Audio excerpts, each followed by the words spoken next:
Hello दोस्तों, welcome back to my channel. तो आज की इस वीडियो में हम बात करेंगे यांत्रिक ऊर्जा संरक्षण।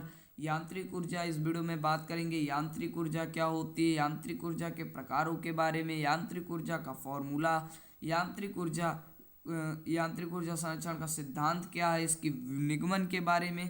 तो ये सभी यहाँ पर प्रॉपर्टीज़ के बारे में आज की शॉर्ट सी वीडियो में बात करेंगे। तो वीडियो बहुत ज़्यादा इंपॉर्टेंट है, तो वीडियो को पूरा देखना है, स्किप मत करना।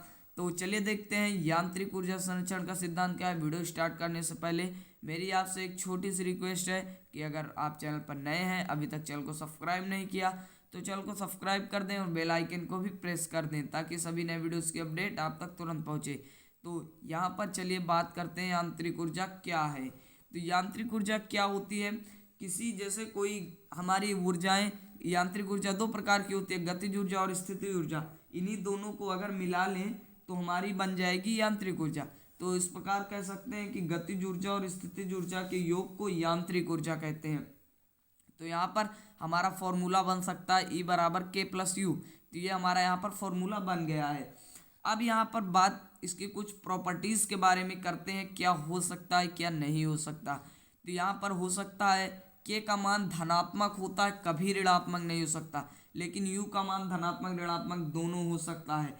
तो ये हम यहाँ पर कह सकते हैं, जैसे अगर K का मान कभी ऋणात्मक हुआ भी तो ऋणात्मक कैसे नहीं होगा, ये हम बात करते हैं।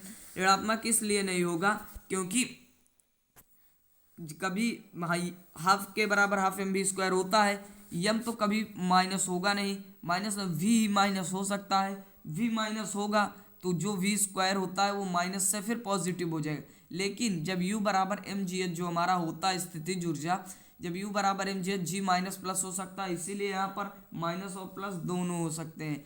तो यहाँ पर बात हो गई इसकी प्रॉपर्टीज़ के बारे में, यांत्रिक ऊर्जा समझ गए, फॉर्मूला समझ गए और इसकी प्रॉपर्टीज़ के बारे में। अब बात करते हैं इसकी व्युत्पत्ति क्या हो, इसका संरक्षण का सिद्धांत क्या है। तो संरक्षण के सिद्धांत क्या कहता है, गतिज ऊर्जा संरक्षण का सिद्धांत कहता है कि यदि किसी निकाय में कार्यरत आंतरिक बल संरक्षी बल हो, संरक्षी बल का मतलब जब कोई किसी कार्य को, जबकि किसी वस्तु को एक पूर्ण चक्र घुमाने में किया गया कार्य शून्य ना हो, तो यहाँ पर कह सकते हैं जब किसी निकाय पर कार्यरत को आंतरिक बल आंतरिक बल संरक्षी बल हो तथा निकाय पर कोई बाह्य बल कार्यरत ना हो, मतलब हम उसमें बाहर से कोई बल ना लगाएं, तो निकाय की कुल यांत्रिक ऊर्जा नियत रहती है। यही यांत्रिक ऊर्जा संरक्षण का सिद्धांत है। तो यहाँ पर फिर से देख लेते हैं, यदि किसी निकाय की सभी यांत्रिक बल संरक्षी बल हो, तो आप ये भी कह सकते हैं कि आंतरिक बल संरक्षी बल हो, तो निकाय पर कोई बाह्य बल कार्यरत ना हो, तो निकाय की कुल यांत्रिक ऊर्जा नियत रहती है। यही यांत्रिक ऊर्जा संरक्षण का सिद्धांत है। तो ये सिद्धांत समझ गए। अब इसकी व्युत्पत्ति कैसे हो सकती है, यहाँ पर कह रहा है जैसे W जो हमारा F इंटरनल होगा, F इंटरनल वो कार्यरत हो, लेकिन जब F एक्सटर्नल हो वो जीरो हो, F एक्सटर्नल जीरो होगा और हमें लास्ट में प्रूफ क्या करना होगा, E बराबर जीरो प्रूफ हो गया, तो यांत्रिक ऊर्जा नियत रहेगी। अब चलिए बात करते हैं इसके व्युत्पत्ति के बारे में, डेरिवेशन निगमन के बारे में, जो आप समझें। तो यहाँ पर लिख लेते हैं, इसकी पहले कुछ प्रॉपर्टीज़ हमें लिखनी होंगी। इसकी प्रॉपर्टीज़ के बारे में कुछ प्रॉपर्टीज़ हैं, तो इसकी प्रॉपर्टीज़ मैंने यहाँ से लिखी हुई है।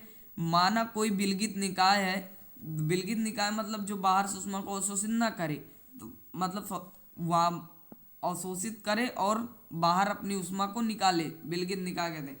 तो जिसका नेट बाह्य बल शून्य हो, में कार्यरत सभी आंतरिक बल संरक्षी बल हो, तो जो हमारा विलगित निकाय में कार्यरत आंतरिक बल होगा वो संरक्षी होगा। संरक्षी मैंने बताया भी कि एक पूर्ण चक्र घुमाने में किया गया कार्य शून्य ना हो, तो जिनका परिणामी F इंटरनल है, F इंटरनल मतलब आंतरिक बल, F इंटरनल द्वारा किया गया कार्य क्या होगा, W इंटरनल।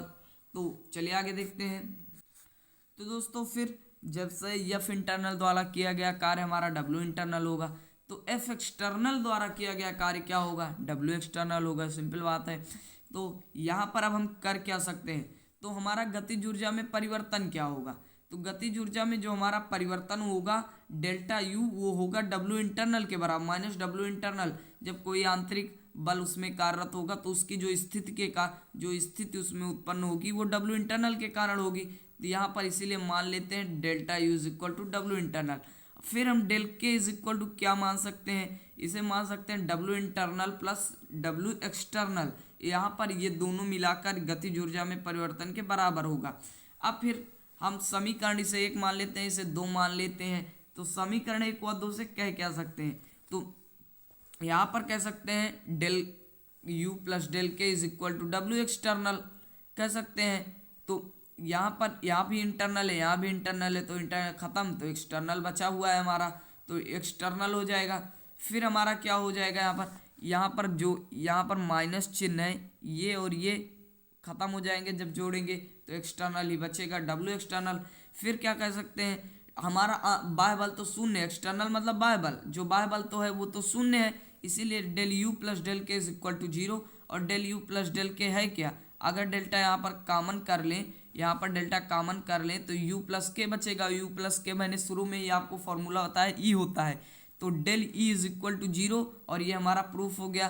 तो अतः हम कह सकते हैं ना कि ई बराबर के प्लस यू, और यही हमारा यांत्रिक ऊर्जा संरक्षण का सिद्धांत है। मैंने आपको शुरू में ही बताया अगर डेल ई बराबर 0 प्रूफ कर दें तो हमारा यहाँ पर प्रूफ हो जाएगा यांत्रिक ऊर्जा संरक्षण का सिद्धांत क्या है।